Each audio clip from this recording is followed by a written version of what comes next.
How's it going? Welcome back to another great video with the majestic host, the Savior. Yes, now I'm pretty goddamn excited for this because finally we might be getting a unique survival game. That's right. So today I'm going to be giving you my early Nightingale review, and I'm pretty excited about this one. I've had my eye on this for a while. I've managed to play some of it, and I just want to give you basically my thoughts on Nightingale and if this is actually worth the hype, because I know a lot of people are easily sold by, marketing, and if it's got a flashy video, of course a lot of people are gonna get hyped for it, and sadly that is the state of modern day gaming.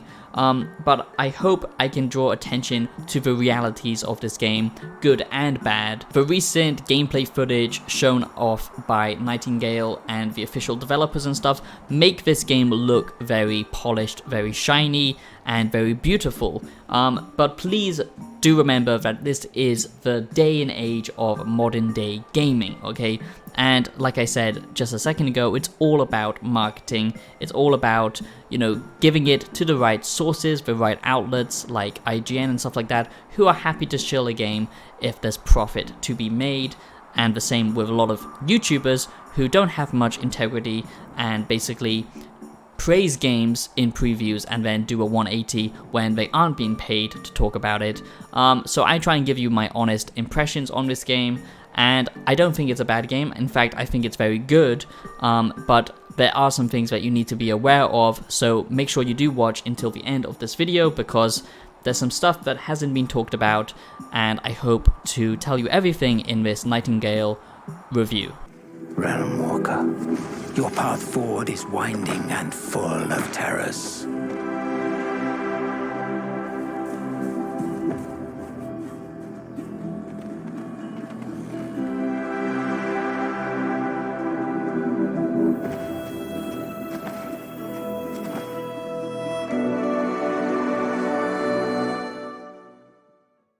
And if you are new to the channel, please do consider subscribing, as it only takes you 2 seconds to go down below and hit subscribe. It means absolutely everything to me. You have no idea.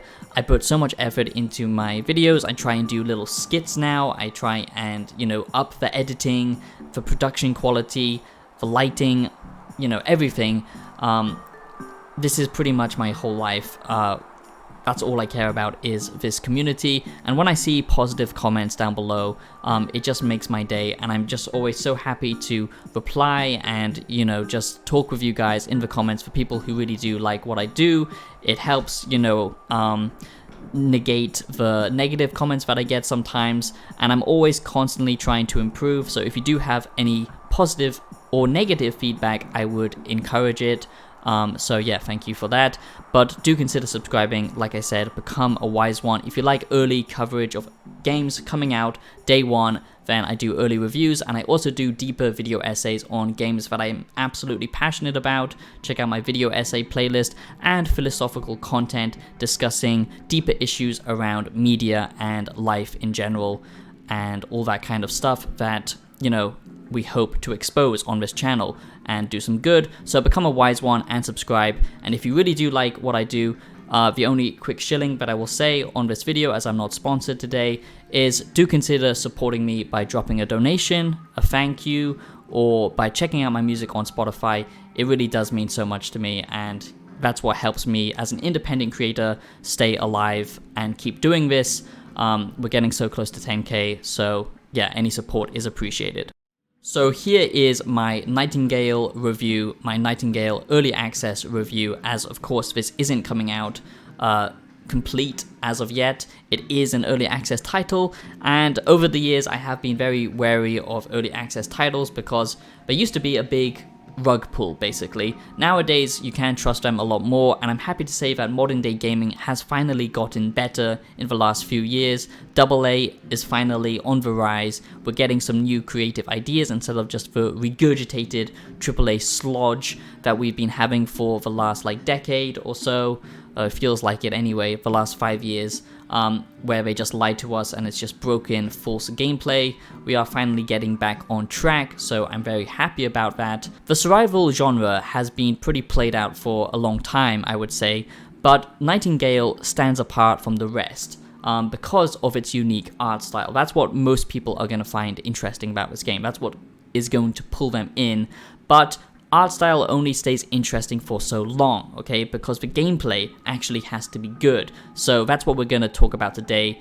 I will just quickly gush about the art style. I really do love the aesthetic that they went for, this kind of Victorian fantasy, but mixing with, you know, multiple dimensions and different worlds and portals, so they all have a unique flavor to them. And also with the building assets, you can have, like, you know, an Eastern flair, an Indian kind of aesthetic, or like I said, like a Victorian aesthetic, kind of steampunk, all that kind of stuff. There's lots of different genres crammed into this game with its, you know, attention to the art style.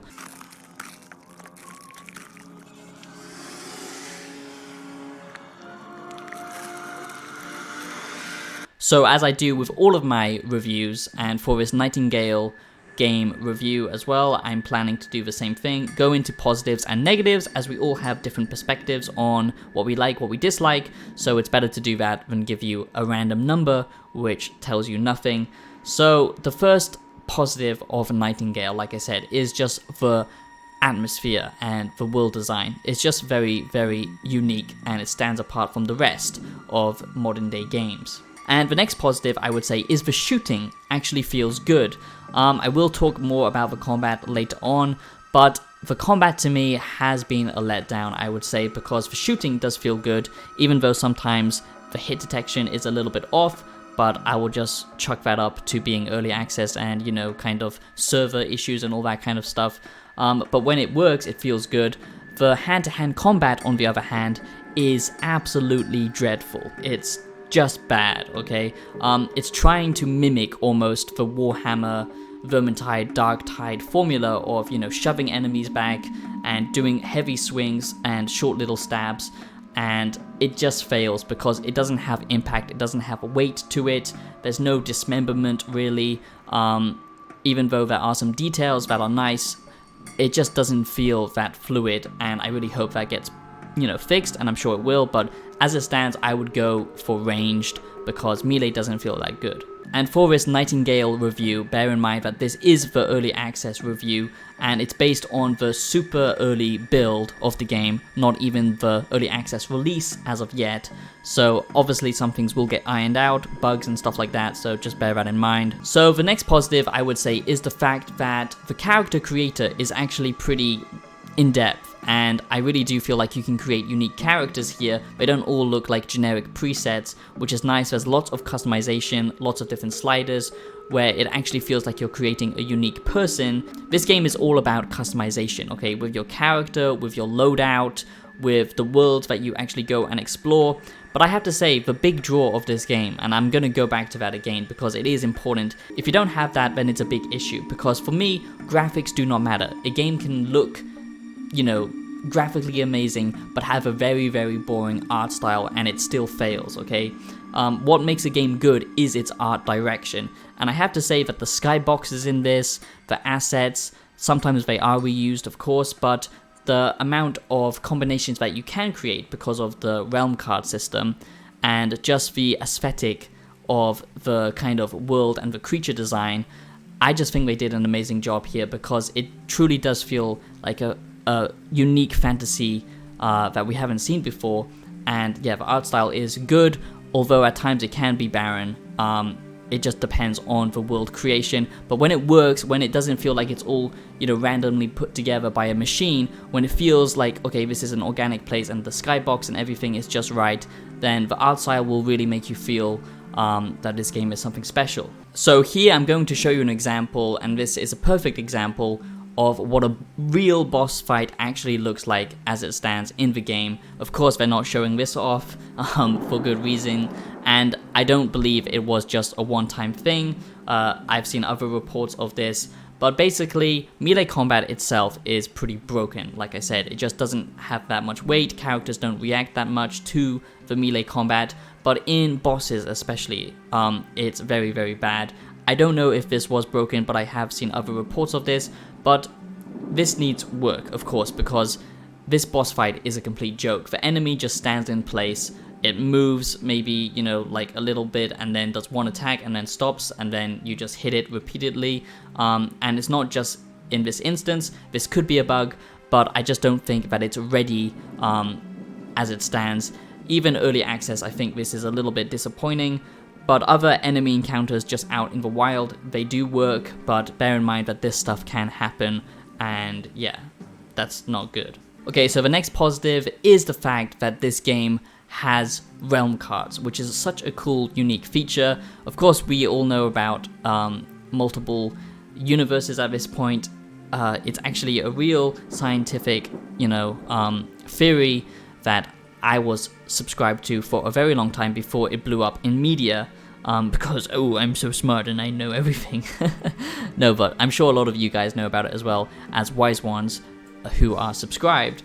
But, you know, it's everywhere in media now, and I'm a little bit tired of this whole multiple universe trope being used in everything. It's a little bit boring at this point, but the real science behind it is very interesting because it's just kind of the inflation constant of the universe that makes this possible, and the different elemental structures that can come out of inflation, and it's very interesting, and there's lots of different versions of the multiverse. But in media, I do feel like it's a bit played out at this point, but I feel that I give Nightingale a multi-universe, you know, theme a pass, because it does it very, very well, because you can actually create the worlds yourself. So basically, once you craft this realm creator, you can actually put together different cards that create a unique world, a unique different universe, realm, whatever you want to call it.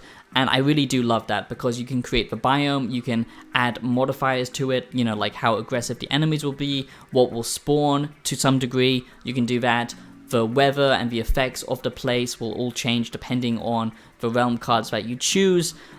Basically, the main biome and then some modifications to it. And it is completely unique because the fact that this is procedurally generated, which I'm not a massive fan of. I would have preferred if they had, you know, a few set different creations of, you know, these random biomes and stuff like that, and then the modifiers are just random on top of it, because I feel like a crafted world is better, but still it's a unique idea, and I think that the realm card system is super interesting and it's actually done well. The next negative I was a little bit disappointed with is the fact that the magic system here is a little bit of a letdown. It's not a full magic system because they want to be different, which is fair enough, but the magic on offer here just doesn't feel good to use. You basically just buff your weapons with magic and stuff like that, and you have some active abilities, but they just feel underdeveloped at this point. A positive here, which was a surprise because it's a survival game and not a very focused narrative one, is the voice acting here is actually well done. So you have this little companion,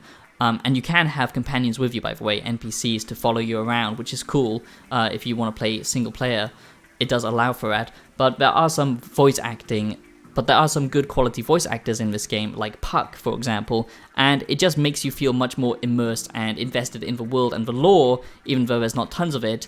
I just feel like it's actually done well, which was a big surprise. So if you want a fantasy narrative game, I can't exactly say this is 100% that, but you can still enjoy the world and the lore playing solo, because there's enough things to make you feel immersed in the game, like good quality voice acting. The next negative, I would say, is the fact that there are some pretty janky animations here.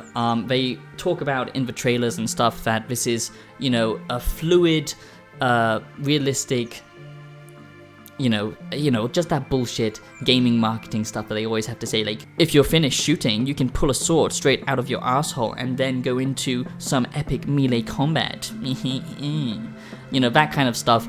And they could have done it better. They could have actually made better animations. When you're crafting stuff and putting stuff down, it's just, you know, done like that. Chopping down wood, like I said, it's done better in other survival games, for example Valheim. And being brutally honest in this Nightingale review, this Nightingale Early Access review, because I actually believe this game has the potential to be something great, and I actually enjoy it so far. So if we push hard to make this great and give them feedback, then that's how we can get good quality media, and that's what I encourage with my videos as well. If there's something you think I need to improve upon, because I'm always trying to make better content for you guys, just let me know, subscribe, and support what I do. because I really do want to improve, and that's why I'm being, honest with this game. The next positive is there's already some good quality stuff here that you can engage with if you aren't just interested in, crafting, making your own player home and going out into the world, because after a while that will get boring, even if there is like basically an infinite number of worlds to explore, because the extra content to engage with are good, because you actually get to meet side characters that will give you missions. We even get apex creature hunts that are these giant enemies, and if they actually work, then this is super cool. I haven't actually done that myself, but there are also vaults and dungeons to clear out, so there is a lot of content, and I think they are serious about adding more content, but already there's a lot on offer for an early access game, so it's not just basic survival and crafting, and for that, that's a massive win, because that's what survival games need. They need something on top of the survival element, otherwise it gets boring. The next positive is the crafting. Okay, let's quickly talk about that, because the crafting here is done on a modular based system. It allows you really to fine-tune your place. It's not like a set thing that you just, plot down like some early survival games. It really lets you customize it like games similar to Valheim, and I really do love that, because it's not like a blocky based world, or it's not a voxel based system, I don't think. So the fact that you can have creativity in a world that looks this good is really nice, and I really do like the crafting here. You can actually get lots of buffs from just taking down creatures and animals, not just for meat, and you can use lots of things, lots of items in multiple different ways. So I really like the fact that they've really thought about the ecosystem of the crafting here. The next positive is the creature design. So you get some unique things here that we don't get to see a lot in gaming, like giants or harpies or these interesting Victorian, mythology creatures. And they've also taken inspiration from, other things like Greek mythology and stuff like that. So there are some interesting creatures on offer here and some unique creations. And I just love that. I love seeing new weird stuff in a fantasy game. And the aesthetic here, like I said, is just spot on. It really does feel like you've kind of entered the Pan's Labyrinth video game. And yeah, it's pretty cool. So I talked about the crafting. The enchantment system as well is pretty nice, because you can actually do some pretty crazy stuff here. So even though it's not like, finally it's a game that allows you to feel like you're progressing, but not in an artificial form where you're just putting in perk points, because the abilities that you can unlock here are actually good. They aren't all just percentage increases. You can even regrow parts of the forest so you can cut it back down again. Stuff like that, which I really do appreciate. The only things that I feel like they really need to work on is the boss encounters, the combat itself, the movement of combat itself, and the kind of feedback that you get from combat, and the fact that sometimes the procedural generation, the worlds can feel a little bit barren and empty. Have some maybe handcrafted locations and plant them into some of these seeds of the realms, of the biomes and stuff like that, to make it feel more unique. But apart from that, I think everything that's going on in this game is unique, and that's exactly what we need, and I'm pretty happy about it, and I can't wait to play the final full release when it finally comes out. So that is my Nightingale review. I'm pretty positive on it so far, and I just think it needs to be ironed out, and we need more stuff like that thinks outside of the box. And I do hope you enjoyed this Nightingale Early Access review. Please let me know if you're going to get Nightingale, and I hope that the Nightingale game comes out eventually on consoles like Xbox and PS5, but as of right now it's only on PC. And there are some issues like stuttering and stuff because of the servers, and it is only online at the moment. You can't even play it offline, which is disappointing. But yeah, that is my Nightingale Early Access review. So yeah, I hope you enjoyed, and I'll see you in the next video. Have a great day. Peace out.